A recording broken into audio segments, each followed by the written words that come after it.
が木の下を通れば一枚の葉っぱか一輪の花を降らせる。悪い奴が木の下を通れば降らせるのは木の実。殻付きの古くてかって栗だ。俺はペットショップにいるそんじょそこらのふにゃふにゃした連中とは違うぜ。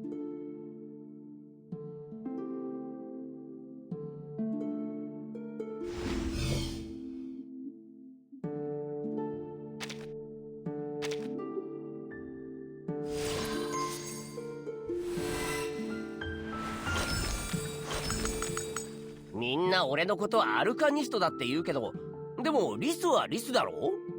尻尾のでかさとか喋れるかどうかなんて全部個体差だっての。お前だってお前のママとそっくりってわけじゃないし、それと一緒だよ。